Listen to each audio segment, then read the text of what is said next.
नमस्कार। मंथन में आप सभी का स्वागत है। मैं हूं आपके साथ योगिता सिंह।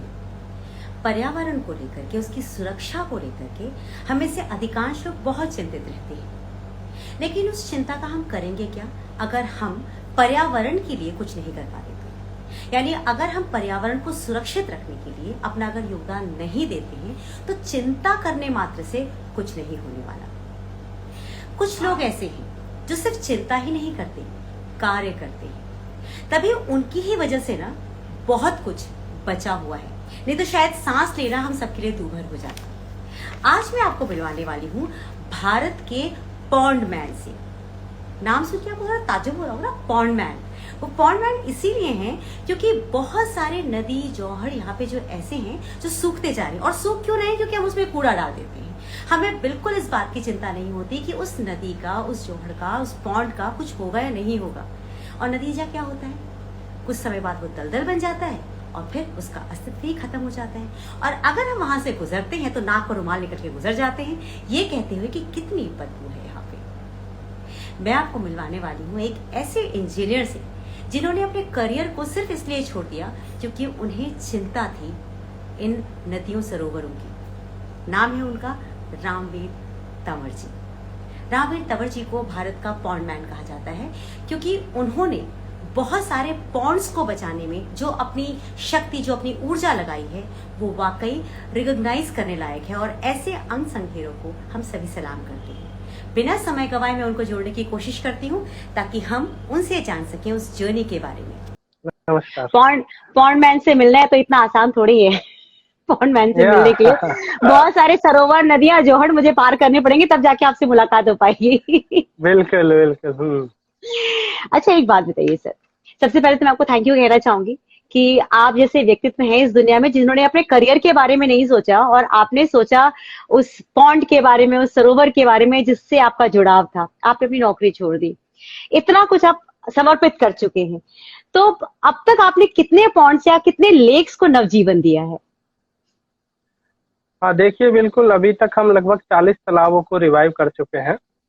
और उसमें भी अभी हम लगभग 10 तालाबों को एक साथ रिवाइव कर भी रहे हैं। और वो हमारे अलग अलग जिलों में, अलग अलग राज्यों में काम चल रहा है। हालांकि ये शुरुआत अकेले से हुई थी, एक तालाब से हुई थी। तालाब से भी ना केवल क्लीन ड्राइव से हुई थी, लेकिन धीरे धीरे कहते हैं ना, कारवां जुड़ता गया और लोग मिलते गए, काम बढ़ता गया और अभी हम इस स्तर पर पहुंच गए हैं। अच्छा, एक बात बताइए, वैसे भी अकेले के बस की बात तो है नहीं। अगर मुझे कह दिया जाए कि आप एक पॉन्ड की सफाई कर दीजिए तो मैं अकेले तो कर ही नहीं सकती। इसके लिए आपको पूरी मैन पावर की जरूरत होती है ना। तो ये काम जो है उसे आप अंजाम देने के लिए आपके साथ कितने लोग जुड़े रहते हैं? देखिए, वैसे तो हमारी टीम जो अभी 14 लोगों की टीम है, जो कि परमानेंट लोग हैं। और लेकिन अभी हमारे साथ 200 से ज्यादा वॉलंटियर्स भी जुड़े हुए हैं जो अलग अलग जगह से हैं और वो पूरी मदद करते हैं। इसके अलावा जो पॉन्ड रिस्टोरेशन के लिए एक एक्सपर्ट टीम हमें चाहिए होती है, जो कि किसी भी दलदल भरी जगह में घुस सकते हैं और वहाँ पे जानकारी रखते हैं कि कौन से कीड़े से उनको नुकसान पहुंच सकता है, कौन से नहीं पहुंच सकता है। क्योंकि तालाबों को रिवाइव करते टाइम उसमें बहुत सारे सांप भी निकलते हैं और भी जहरीले जानवर या फिर इस तरह के रेप्टाइल्स उसमें निकलते हैं। तो वो सारी चीजों की जानकारी रखने वाली अब गोताखोर हमारे टीम में करीबन 20 गोताखोर जुड़े हुए हैं और वही उन लोगों की मदद से ही ये सारा काम हो पाता है। आपको सरकारी हेल्प मिलती है इन सब कामों को करते हुए? मतलब आप देखा जाए तो पर्यावरण की रक्षा कर रहे हैं, देश की रक्षा कर रहे हैं, तो सरकारी मदद मिलती है आपको? नहीं, सरकारी मदद तो जरूरी है। बिना सरकारी मदद के तो हम क्या, कोई भी कुछ नहीं कर सकता। क्योंकि जिन तालाबों को रिवाइव कर रहे हैं वो प्रॉपर्टी तो सरकार की है ना। वो सिर्फ हम उनको रिवाइव कर रहे हैं, बट वो ऑनरशिप सरकार के। इसलिए कोई भी वाटर बॉडी रिवाइव करने से पहले हमें गवर्नमेंट की एक एनओसी चाहिए होती है, परमिशन चाहिए होती है। तो उसी के एनओसी और मदद के बिहाफ पे ही ये सारे काम सिर्फ होते हैं। अच्छा, मतलब आप काम देश के लिए कर रहे हैं लेकिन उसके लिए भी आपको सरकार से मदद के बजाय परमिशन लेना पड़ता है। मतलब पहले आप परमिशन लेंगे। वहां से मदद की एज सच आपको कुछ नहीं मिलती होगी, उसका मतलब सिर्फ परमिशन ग्रांट करते होंगे वो लोग। हाँ, परमिशन ग्रांट करते हैं क्योंकि हमारे प्रोजेक्ट्स जो है ना ज्यादातर सीएसआर बेस्ड है। हमको जो फाइनेंशियल सपोर्ट मिलता है वो सीएसआर से मिलता है। और अच्छा। बहुत सारे कॉर्पोरेट्स हैं जो मदद करते हैं, लाइक HCL फाउंडेशन है, फिलिप वेल फाउंडेशन है, CII है। तो उसकी कोई ज्यादा टेंशन नहीं है, क्योंकि फंड तो कहीं ना कहीं से आ जाते हैं। बट वो फंड का करेंगे क्या जब हमें कोई वाटर बॉडी नहीं मिलेगी करने के लिए। तो परमिशन, चाहे वो ग्राम पंचायत की हो, चाहे वो डिस्ट्रिक्ट एडमिनिस्ट्रेशन की हो, उनकी परमिशन बहुत जरूरी है। आपने जब अपनी नौकरी की तिलांजलि दी, मतलब पहले तो आप इंजीनियर और उसके बाद आपने अपनी नौकरी की तिलांजलि दे दी, मम्मी पापा ने कुछ कहा आपको? क्या करने जा रहे हो बेटा? क्यों घर घर में हाँ अच्छी खासी बिल्कुल, नौकरी देखिए करने वाला जा रहा है? कुछ दिन तो मैंने उनको झूठ बोल के रखा कि हाँ, उसके बाद मैंने उनको एक्सक्यूज बताया कि मुझे टीचिंग करना ज्यादा अच्छा लगता है। तो और मैं जो है ना पहले की तरह अपने स्टूडेंट्स को टीच करके अपनी सस्टेनेबिलिटी मेंटेन कर लूंगा। हाँ। बाकी मैं जो छोटा टाइम बचेगा उसके लिए मैं इस तरह की एक्टिविटी करता रहूंगा। तो लेकिन फिर ये टाइम के साथ साथ चीजें सस्टेनेबल हो गई। अच्छा, जो आप काम करते हैं इसके लिए ना बहुत जुनूनी होने की जरूरत है। मुझ जैसा एक आम इंसान जो कि एक काम नौकरी कर रहा है आराम से, तो मुझ जैसा इंसान कभी कोशिश भी नहीं करेगा कि अपने बसे बसाए काम को छोड़ करके ना मैं किसी मतलब सोशल सर्विस में, जिसमें मुझे पता है कि कोई रिटर्न नहीं मिलने वाला सिवाय एक रिटर्न के कि हमारी जो आने वाली जनरेशन है उनकी जिंदगी अच्छी हो जाए। हमारा नाम जरूर कहीं स्वर्ण अक्षरों में लिखा जाएगा, पर उसके अलावा कोई और सपोर्ट मुझे दिखता नहीं है। तो ऐसे जुनून की जो आपकी यात्रा थी, मैं उसको जानना चाहूंगी कि शुरू कैसे हुई? आपके शायद कॉल्स आ रहे हैं बीच में बार बार। यस यस, एक्चुअली वो हाँ, टाइम हो रहा है ना, तो अच्छा। हाँ। हम्म। नहीं देखिए, जुनून तो है और इसके लिए एक्चुअली रिस्क तो लेना ही पड़ेगा, है ना। कुछ भी काम कर लीजिए, आपको रिस्क तो लेना पड़ेगा। बिना रिस्क के आप, तो बहुत सारे काम है जिनको हम बिना रिस्क के पूरी दुनिया करे जा रही है, लेकिन आप उनसे पूछिए ना, तो काम तो हम्म। वो कर रहे हैं लेकिन उनका मन नहीं है। जैसे मैं जब जॉब करता था तो हाँ। हमेशा निगाह रहती थी कि कैसे 2-2:30 बज जाएं और मैं यहाँ से निकल लूं, है ना। तो अच्छा। आज भी मैं देखता हूँ ऑफिसों में जो 9 to 5 वाली जॉब कर रहे हैं, तो वो ज्यादातर की हालत वैसी है। उनकी बस ये रहता है कि कैसे शाम के 5 बज जाए और मैं यहाँ से चला जाऊं, है ना। नहीं क्योंकि नहीं। वो पैशन नहीं है उनका, वो सिर्फ इनकम का सोर्स बन के रह गया है। वो सिर्फ हाँ। मजबूरी बन के रह गई है जॉब करनी। हालांकि ऐसा नहीं है कि जॉब को सब लोग मजबूरी में कर रहे हैं, बहुत सारे लोगों का जॉब भी पैशन है और वो काफी हाँ। इंजॉय कर रहे हैं उस चीज को। लेकिन उसमें बहुत बड़ी संख्या ऐसी है कि जो करना कुछ और चाहते हैं लेकिन जो जॉब कर रहे हैं और उनका बिल्कुल भी मन नहीं है। तो इसीलिए जब मैंने भी जॉब छोड़ी तो मुझसे भी पूछा गया, एक उसमें ऑप्शन हम्म। रहते हैं कि आप उसमें ऑप्शन टिक करिए कि क्या कारण से आप जॉब छोड़ रहे हैं।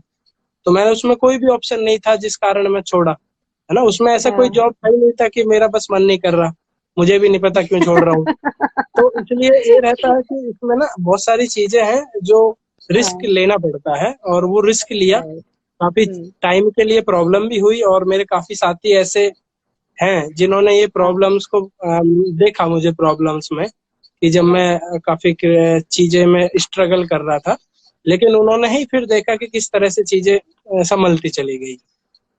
आपको किसी चीज ने तो मोटिवेट किया होगा। हम भी देखते हैं बहुत सारे नदी जोड़ में कूड़ा पड़ा हुआ है, हम भी इग्नोर करके नाक ढक के चले जाते हैं वहां से। पर आपको किस चीज ने मोटिवेट किया कि आप इस मुहिम में लग से गए? नहीं, मोटिवेट क्या, दरअसल हमारे बचपन की यादें जुड़ी हुई है इन तालाबों से, है ना। मैं, क्योंकि मेरी बचपन की जो जिम्मेदारी थी, परिवार में सभी को एक जिम्मेदारी मिलती है, हम्म। तो मेरी जिम्मेदारी थी अपनी भैंसों को जाके तालाब में नहला के आना, नहर में नहला के आना, उन्हें हम्म। जंगल में घास चराना पूरे दिन छुट्टी के बाद। हम्म। तो जिन तालाबों के किनारे पे हम खेले हैं बचपन में, होमवर्क किया है, उन हम्म। तालाबों की ऐसी हालत से सच में टीस तो होती है, एक पीड़ा होती है। तो उसी को देखकर हमने सोचा कि क्यों ना हम ज्यादा पूरी दुनिया के तालाबों को नहीं बदल सकते, लेकिन 1 2 3 4 आधा जितना भी कर सकते हैं अपना बेस्ट कर सकते हैं। तो वही हम ट्राई कर रहे हैं अभी तक। लेकिन हम सिर्फ एक आध पे नहीं रुका, भगवान ने जितना हमने ट्राई किया उससे कई गुना हमसे काम कराया। ब्यूटीफुल। अच्छा, मैंने ना आपका एक इंटरव्यू सुना था जिसमें मतलब पता चला था कि आपके पिताजी, इंटरव्यूअर ने कुछ ऐसा सवाल पूछा था कि वो नाराज से हो गए थे, लगा था कि इंटरव्यूअर भी पिटेगा और आपकी जो पिटाई होगी सो अलग। आप धीरे से खिसक गए थे। वो क्या इंसिडेंस था? क्योंकि उसमें मैं पूरा नहीं सुन पाई थी। हाँ, एक्चुअली वो ये था कि मीडिया वाले, जब ये चीजें काफी पॉपुलर हुई, तो अभी हाँ। भी जैसे आज मैं सुबह से 3 मीडिया चैनल्स को इंटरव्यू दे चुका हूँ। हाँ। उसमें ANI है, न्यूज 24x7 है, एक और है। तो हाँ। डेली कोई ना कोई मीडिया वाला आता है, लेकिन अब हाँ। मैं ना ज्यादातर को घर का एड्रेस नहीं देता। मैं या तो तालाब पे बुलाता हूँ या किसी साइट पे बुलाता हूँ, क्योंकि हाँ। घर पे जब जाते हैं तो घर वाले तो पहले से इस बात से नाराज हैं कि जॉब छोड़ भरे छाड़ के, बैठे क्योंकि हैं वो। गांव में हाँ झोड़ साफ, तालाब का झोड़ साफ करना मतलब नाली साफ करना। और इस चीज की ओ, कोई इज्जत नहीं है ना, रिश्तेदारों में भी आप ये नहीं बता सकते कि मेरा बेटा झोड़ साफ करता है, क्योंकि कोई बच्चा बीटेक एमटेक करके ये काम करे तो बहुत छोटा काम है ये। ऐसा मतलब गांव वालों को लगता है।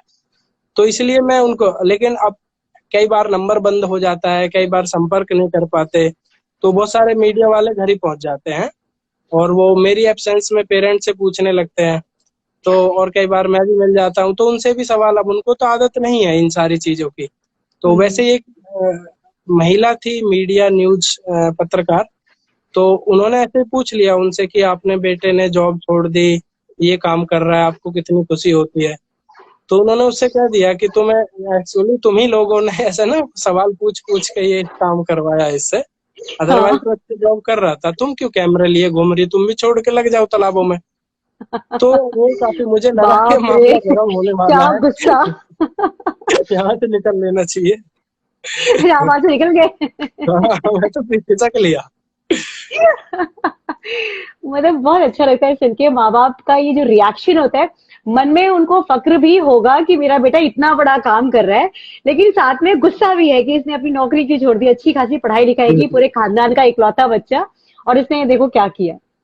बहरहाल आपने ना बहुत सारे इनिशिएटिव स्टार्ट किए थे, जैसे सेल्फी विद पॉन्ड, फिर आपका एक चौपाल भी है ना।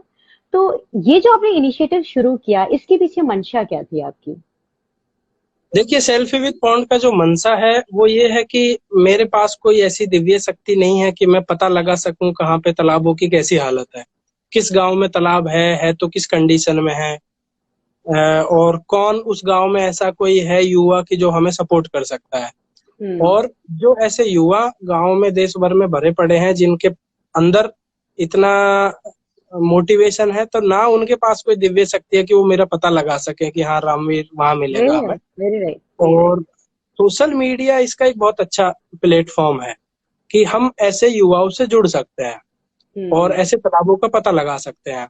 तो उसी के लिए ये कैंपेन चला गया, हैशटैग सेल्फी विद पॉन्ड। और इसके लिए जैसे गेम में आज चैलेंजेस होते हैं, अब बहुत सारे गेम बच्चे खेलते हैं, एक चैलेंज पार करो तो दूसरा खड़ा मिलता है। तो उसी की तरह हमने ये सेल्फी पॉइंट चलाया कि आपके पास एक चैलेंज है कि आप अपने गांव के आसपास के तालाब पे जाएं, चाहे वो किसी भी कंडीशन में है, उसका सेल्फी लें और सोशल मीडिया पे उसकी, अगर आपके साथ कोई मेमोरी है तालाब के साथ, आपकी कोई यादें जुड़ी हुई हैं, आप उसके बारे में कुछ करना चाहते हैं, तो वो आप सोशल मीडिया पे लिखिए। तो उससे क्या होगा, हमारे पास एक नोटिफिकेशन आएगा, दूसरा हमें पता चलेगा, तीसरा आपको भी पता चलेगा, हम आपसे संपर्क करेंगे और आपका मोटिवेशन बढ़े। तो इस तरह से वो काफी, हम तो सोच रहे थे कि आसपास के गांवों में कम से कम ये फैलेगी, लेकिन वो पूरे देश में फैल गई, बल्कि 9 अलग अलग देशों से भी लोगों ने उसको सपोर्ट किया। वाह, क्या बात है। अच्छा, आप इतना सारा काम करते हैं, तो कोई ऐसा वाकया है जो आपको याद हो कि जब आप ये मुहिम चला रहे थे, जैसे आपने चौपाल भी, जल चौपाल भी शुरू किया, तो जब आपने ये मुहिम चलाया, ऐसा कोई आपका इंसिडेंस आपको याद है कि आपको लगता हो कि क्या मुसीबत मोल ले ली मैंने, मुझे तो करना ही नहीं चाहिए था, मैं गलत चीज में फंस गया, ऐसा कभी कुछ हुआ आपके साथ? हाँ बिल्कुल, देखिए कई बार हुआ है कि बहुत सारे तालाब इतने रिस्की हुए कि बीच में छोड़ना पड़ा काम, है ना। कई बार गांव के लोगों ने सपोर्ट नहीं किया, और कई बार उसमें गार्बेज, बहुत सारे तालाब ऐसे होते हैं कि जहां तक कोई भी रास्ता नहीं पहुंचता है ना, छोटे छोटे रास्ते हैं, वहां पे साइकिल निकल पाती है बस, लेकिन हमें तो चाहिए कि वहां डंपर निकल जाए, वहां मशीन निकल जाए। तो उसको भूल चूक में वो काम तो स्टार्ट कर दिया, लेकिन बाद में पता चला कि तालाब पे काम नहीं कर सकते हैं, है ना, या फिर वहां पे इतनी ज्यादा गंदगी हो जाती है। तो उस तरह से फिर हम कई बार लगा कि अब फंस गए हैं, लेकिन वो जब कोशिश की बेस्ट प्रैक्टिसेस शेयर की टीम के साथ, तो वो चीजें फिर सॉल्यूशन हो जाता है। आपको ये काम करते हुए कोई रिग्रेट हुआ कभी, अफसोस नहीं हुआ किसी चीज का? कभी नहीं? नहीं नहीं, कभी नहीं हुआ, क्योंकि इसके लिए बहुत सारी चीजों को त्याग किया है, जॉब त्यागा है, बहुत सारी चीजें त्यागी है, अपॉर्चुनिटीज इतनी सारी मिली, है ना, CP central pollution control board government of India में गए, एमएनसीज में गए, तो वो उसके लिए बहुत सारी चीजों का त्याग किया है। तो अभी भी रिग्रेट हो जाएगा तो फिर वो गलत ही फैसले हुए हमारे सारे। बहुत सुंदर। जितना आपने अच्छा काम किया, मुझे लगता है कि आपको राष्ट्रपति पुरस्कार, ये सारे पुरस्कार तो मिलने ही चाहिए। मुझे नहीं मालूम आपको नॉमिनेट लोगों ने किया है कि नहीं किया है, लेकिन मैं जरूर चाहूंगी कि आपका नॉमिनेशन ऐसी चीजों के लिए होना चाहिए, क्योंकि बहुत कम ऐसे लोग होते हैं जो अपनी जिंदगी को इस तरह से किसी खास मकसद पे लगाते हैं, है ना। हम सब जी रहे हैं, हम सब शिकायतें कर रहे हैं, लेकिन आपने शिकायत नहीं की, आपने उस शिकायत का ना निवारण ढूंढा। आज की यूथ के लिए आपका कोई मैसेज है? हाँ बिल्कुल, यूथ के लिए मैसेज है। जैसे आज अगर आप सोशल मीडिया या अखबारों के माध्यम से पढ़ेंगे तो बहुत सारी कम्युनिटीज हैं जो अपनी बुजुर्गों की या फिर जो पुराने वृद्ध थे उनके इतिहास में जो राजा रहे थे, बुजुर्ग रहे थे, तो उनकी यादों के लिए वो आपस में झगड़ जाते हैं कई बार कि उनका जो विरासतें छोड़ के गए हैं वो उसका क्रेडिट लेना चाहते हैं कि ये तो हमारी विरासत है ना। लेकिन जो विरासतें वो तालाब के रूप में छोड़ के गए हैं उनके लिए वो नहीं झगड़ रहे हैं, उनको उल्टा वो कब्जा के खत्म करना चाहते हैं। तो तालाब भी जैसे हम और सारी चीजें अपने बुजुर्गों की मूर्तियों को, उनकी छोड़ी गई चीजों को, उनकी छोड़ी गई प्रॉपर्टी को हम अपने सीने से लगाना चाहते हैं, तो ये तालाब भी कहीं आसमान से नहीं टपके थे, इनको उन्होंने बनाया है। और वो पीएचडी भी नहीं थे, ना एमटेक थे, फिर भी उन्होंने बनाया है। और उसका आज जब इंडिया के या भारत दुनिया के सारे साइंस फेल हो जाते हैं और बाद में फिर एक कंक्लूजन निकलता है कि तालाब सबसे बेस्ट सिस्टम है ग्राउंड वाटर रिचार्ज का, जबकि वो तो आज से 100-150 साल पहले ये कह चुके थे। तो हमारे अन्य चीजों की तरह तालाब जैसी विरासत को भी हमें संभालना चाहिए, उसको रख रखाव करके अपने सीने से लगाए रखना चाहिए। और ये उनका कोई फायदा नहीं होने वाला है, बल्कि डायरेक्टली इनडायरेक्टली हमारे बहुत सारे इससे फायदे होने वाले हैं। अगर आपसे किसी को जुड़ना हो तो वो क्या करे? मुझसे जुड़ने के लिए आपको सिर्फ गूगल पे मेरा नाम लिखना है, रामवीर तंवर, तो आपको हजारों मेरी वेबसाइट मिल जाएगी, सोशल मीडिया मिल जाएगा, वहां पे नंबर मिल जाएगा, तो वो सारी चीजें हो जाएंगी। अगर उसके अलावा भी अगर आपको कोई प्रॉब्लम होती है तो आप मेरा फेसबुक पे मेरा नाम ढूंढिए या इंस्टाग्राम पे ढूंढिए, आपको विद इन 24 आवर्स आपको रिप्लाई मिलेगा। और फिर भी प्रॉब्लम है तो आप www.ramvirtawar.in, तो ये मेरी वेबसाइट है, पर्सनल वेबसाइट है, तो आप इससे भी क्लिक करके मेरी सारी डिटेल्स ले सकते हैं। आप as a volunteer, as a donor, as a supporter, किसी भी तरह से जैसे आपको सपोर्ट कंफर्ट फील होता है तो उस तरह से आप जुड़ सकते हैं और इस काम में सहयोग कर सकते हैं। ब्यूटीफुल, आपने बहुत अच्छी जानकारियां दी हैं, और जो आप मदर अर्थ को, जो हमारी पृथ्वी को संभालने का आप जो बीड़ा उठा रखा है आपने, उसके लिए आपका तहे दिल से बहुत बहुत शुक्रिया। थैंक यू, आपने अपने बिजी शेड्यूल में से टाइम निकाल के मुझे दिया। मुझे मालूम है आपको कोई बार बार आके इशारे कर रहा है चलने के लिए, तो मुझे लगता है कि आपसे मैं बहुत बातें कर चुकी हूँ, आपसे बहुत कुछ पूछ चुकी हूँ। अगर मुझे लगेगा कि हमें और भी कुछ बात करनी है, आपकी किसी और प्रोजेक्ट के बारे में बात करनी है, तो आपसे एक बार और समय जरूर लेना चाहूंगी। और Sure, most welcome Yogita ji, thank you so much, thank you very much. दोस्तों, आज हमारे साथ रामवीर जी थे और उन्होंने जितने सुंदर तरीके से अपने आप बारे में बताया, हम इन्हें कहते हैं पॉन्ड मैन ऑफ इंडिया। तो जो पॉन्ड मैन है, इन पॉन्ड मैन ने जो इनिशिएटिव चलाया है, इसे आप भी आगे बढ़ा सकते हैं। उन्होंने एक बहुत छोटा सा काम करने को कहा है कि आप जिस भी पॉन्ड, जिस भी लेक के बगल में खड़े हो और आपको लगता है कि वो अच्छा है या बुरा है, जैसा भी, उसके साथ एक सेल्फी खींचे और उसे पोस्ट कर दें हैशटैग के साथ। हैशटैग और था उनका सेल्फी विद पॉन्ड, इस नाम से उन्होंने एक हैशटैग मुहिम चलाई थी। आप उसे अभी भी कर सकते हैं, उसे पोस्ट कर दीजिएगा। और अगर वहां पे कोई भी कमी है तो रामवीर जी वहां जाएंगे और आपको हेल्प जरूर करेंगे। थैंक यू सो मच जितने लोग जुड़े, आप सभी का बहुत बहुत शुक्रिया।